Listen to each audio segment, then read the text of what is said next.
ERi-TV news broadcast crew and I, Delit Sahaya, are now ready for your daily news briefing at 10:30 local time. First, let us catch up with the major headlines.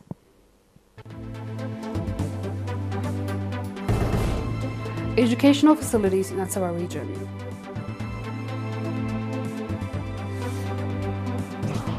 Workshop to strengthen cooperation in support of citizens with intellectual and developmental disabilities in Gashbarka region. Israel says troops to remain in Lebanon until Hezbollah disarm. And Australia and India strike deal on uranium exports during Modi visit.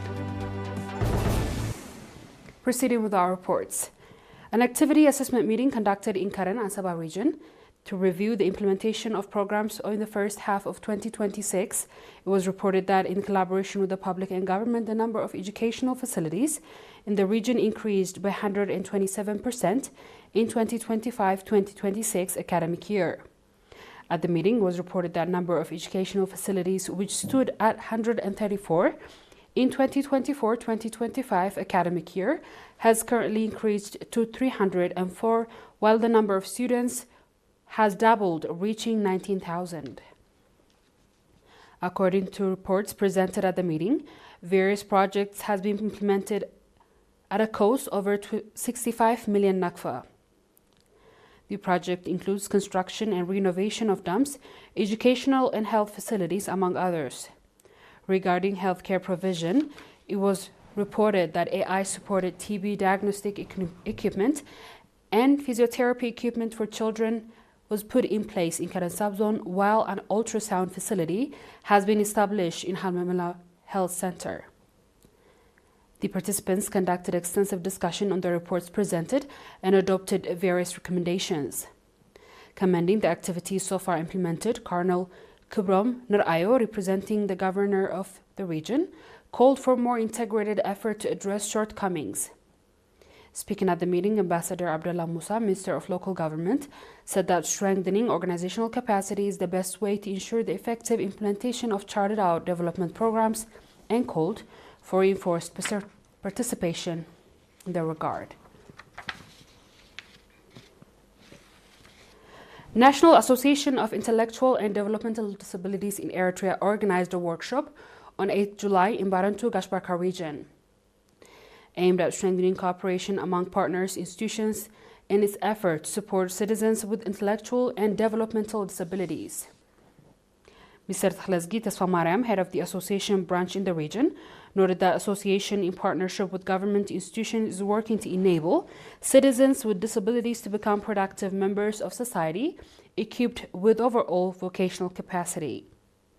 Noting that intellectual and developmental disabilities required profound understanding and endurance, Mr. Franco Kubaba, Director General of Social Services in the region, called for the association to work to enhance the understanding of parents about disabilities and create opportunities for supporting them in collaboration with the government institutions and the National Association. The participants conducted extensive discussion on the issues raised at the meeting and adopted various recommendations, including conducting research and surveys in remote areas to identify citizens with disabilities and provide them with necessary support, as well as organizing training program for foster families, among others.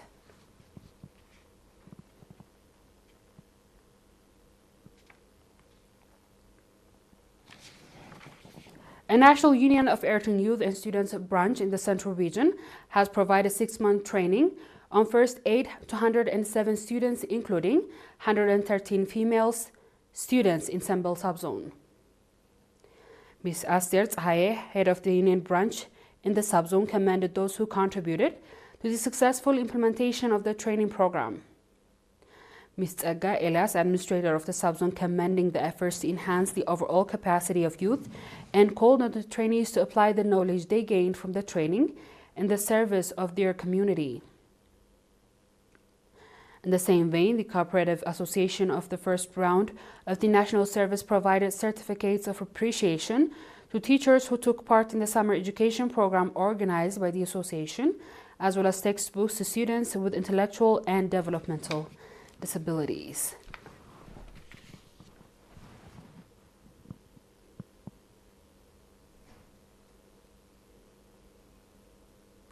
Straight ahead is our international news after the short break.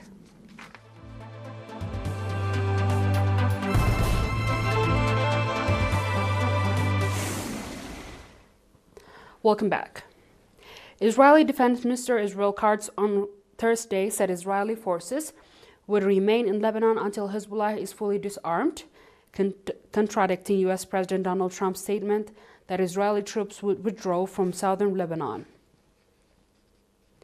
He said that Israeli troops will remain in southern Lebanon as long as needed until Hezbollah is disarmed throughout Lebanon.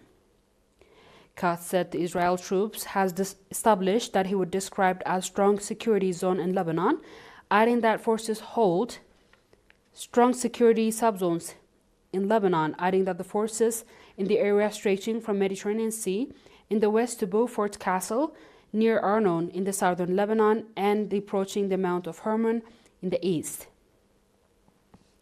A ceasefire agreed in November 2024 ended more than a year of a cross-border fire between Israel and Lebanon, but Israel has continued to carry out strikes in Lebanon.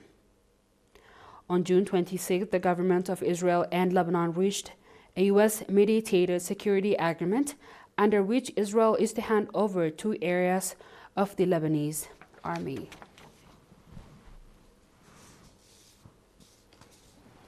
Australia and India reached a deal on Thursday to export Australian uranium in India to use for the nuclear energy industry, while agreeing to deepen cooperation in renewables, critical minerals, and green hydrogen. India has long eyed Australian uranium reserve to meet target 100 gigawatt of nuclear energy capacity by 2047, while Australia is looking to diversify trade beyond its reliance on China, its top partner. Though both nations agreed to the Nuclear Cooperation Pact in 2014, uranium exports has been limited over the concerns about ensuring nuclear fuel is used solely to peaceful purpose, such as energy generation. India has set a target of reaching 100 gigawatt of nuclear energy by 2047, Modi said at the Australian-India Economic Roadmap business event in Melbourne, adding there could be a direct connection between Australia's uranium reserve and Indian nuclear energy plans. Australia's largest pension fund, Australia's Super, said that Thursday it would invest a further $347 million in India's National Investment and Infrastructure Fund.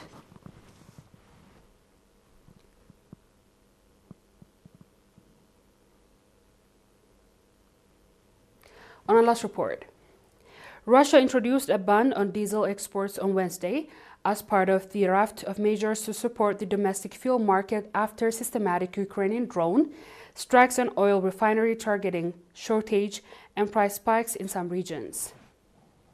Deputy Prime Minister Alexander Novak told the televised government meeting that the fuel situation remained complex and that it's clear the current situation at filling stations is causing concerns among the public. The government said the ban, which includes procedures of fuel, will be in place until July 31st. In June, Turkey and Brazil remained dominant buyers together, absorbing at least half of the available cargo shipping data showed. Russia's export of seaborne diesel and gasoline exports had already plunged on June, collapsing by 39% from previous month around 1.8 million metric tons and falling 46% from 3.35 million tons in the same month a year ago. Beyond the main buyers, Morocco, Egypt, and Senegal also emerged as the major importers of Russian diesel cargoes in June shipping data shows.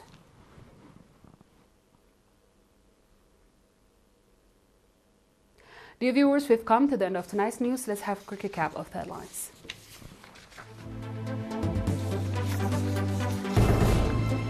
Educational facilities in the Asaba region.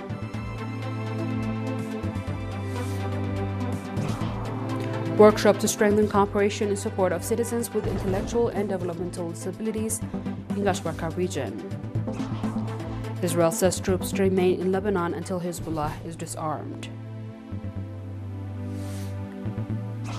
And Australia and India strike a deal on uranium exports during Modi visit.